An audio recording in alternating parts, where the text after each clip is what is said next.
Lucent प्राचीन इतिहास के वीडियो में आप सबका स्वागत है। आज हम लोग गुप्त साम्राज्य को यहाँ पे देखेंगे। गुप्त साम्राज्य को हम लोग दो पार्ट में करेंगे। पहले पार्ट में 50 प्रश्न होंगे, दूसरे पार्ट में जो शेष बचेगा उसको कराया जाएगा। तो चलिए आप देखते हैं गुप्त साम्राज्य पार्ट फर्स्ट। तो पहला प्रश्न है, गुप्त वंश का संस्थापक कौन था?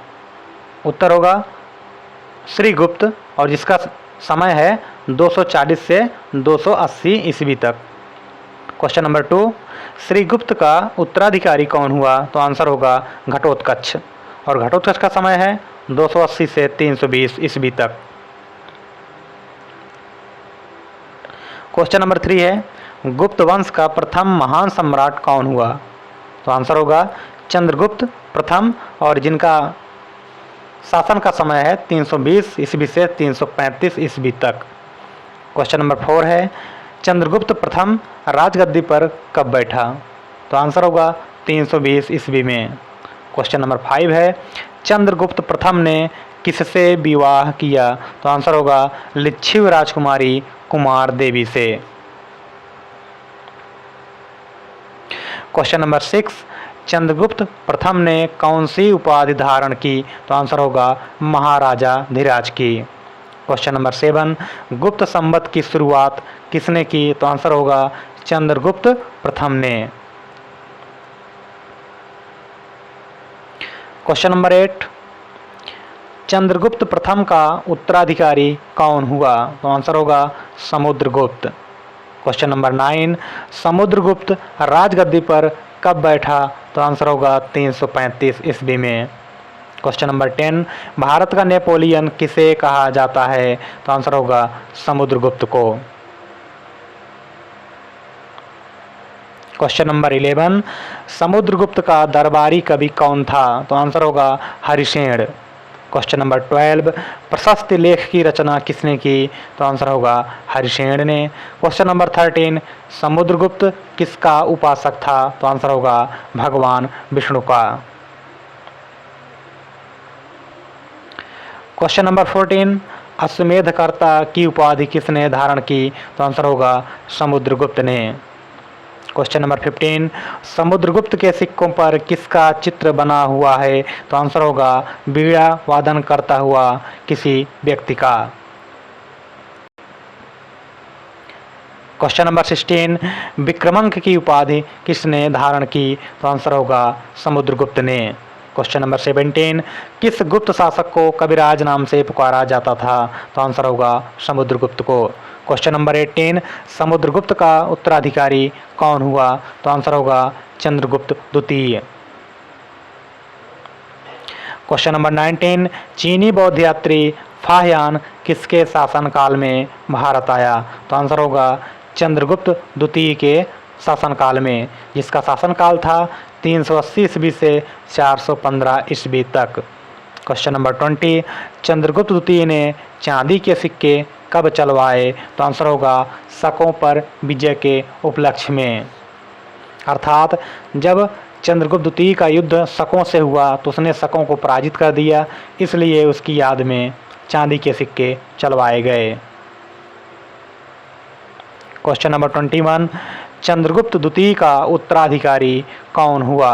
तो आंसर होगा कुमारगुप्त प्रथम, जिसे गोविंद गुप्त के नाम से भी जाना जाता है। इसका शासनकाल था 415 ईस्वी से 454 ईस्वी तक।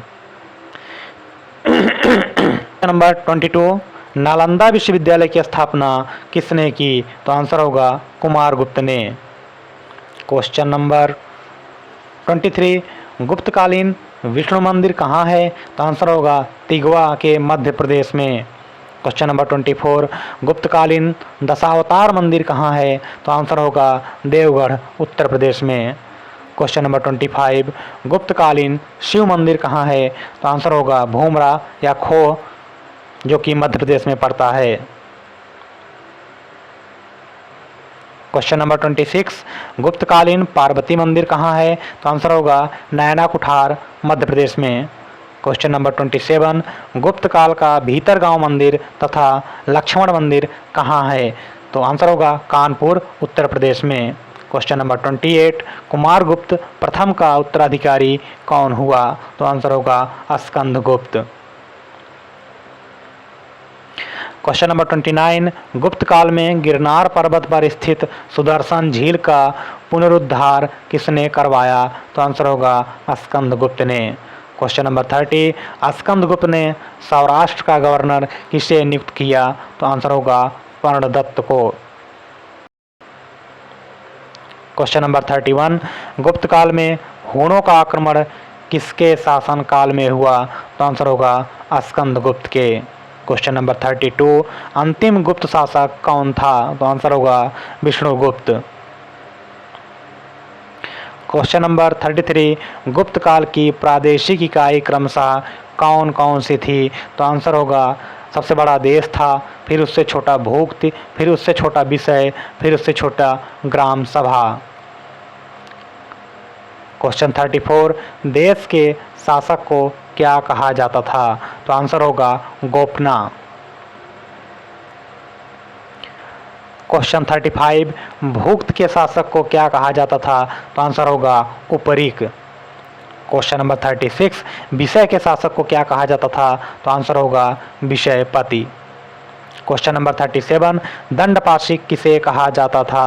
तो आंसर होगा पुलिस विभाग के मुख्य अधिकारी को।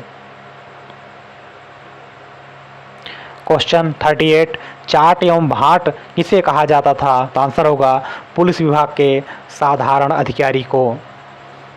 क्वेश्चन नंबर 39, भू राजस्व कुल उत्पादन का कितना भाग लिया जाता था?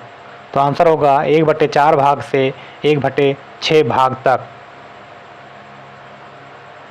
क्वेश्चन नंबर 40, गुप्त काल में कृषि करने योग्य भूमि को क्या कहा जाता था?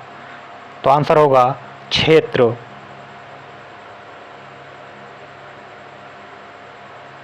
क्वेश्चन नंबर 41, गुप्त काल में निवास करने योग्य भूमि को क्या कहा जाता था?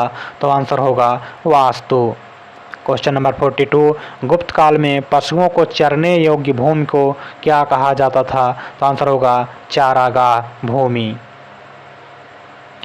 क्वेश्चन नंबर 43, गुप्त काल में जो भूमि कृषि करने योग्य नहीं होती थी उसे क्या कहा जाता था? तो आंसर होगा सिल। क्वेश्चन नंबर 44, गुप्त काल में ऐसी भूमि जो जंगली होती थी उसे क्या कहा जाता था? तो आंसर होगा अपृहत। क्वेश्चन नंबर 45, गुप्त काल में सिंचाई के लिए किस साधन का प्रयोग किया जाता था? तो आंसर होगा रहट या घंटी यंत्र का। क्वेश्चन नंबर 46, श्रेणी जिसे व्यापारी के नाम से भी जाना जाता था के प्रधान को क्या कहा जाता था? अर्थात व्यापारियों के प्रधान को क्या कहा जाता था? तो आंसर होगा ज्येष्ठ। क्वेश्चन नंबर 47, गुप्त काल का सर्वाधिक महत्वपूर्ण व्यापारिक केंद्र कहाँ था? तो आंसर होगा उज्जैन। क्वेश्चन नंबर 48, सबसे अधिक सिक्के किन राजाओं ने जारी किए? तो आंसर होगा गुप्त राजाओं ने। क्वेश्चन नंबर 49, गुप्त काल की स्वर्ण मुद्राओं को अभिलेखों में क्या कहा गया है? तो आंसर होगा दीनार। क्वेश्चन नंबर 50, किस जात के लोग अपने देवताओं को मनुष्य का मांस चढ़ाते थे? तो आंसर होगा सबर जात के लोग। तो इस तरह गुप्त काल के 50 प्रश्न पूरे हुए। अगले वीडियो में कुछ प्रश्न हम और देखेंगे गुप्त काल के। तो तब तक आप सबको वीडियो देखने के लिए धन्यवाद।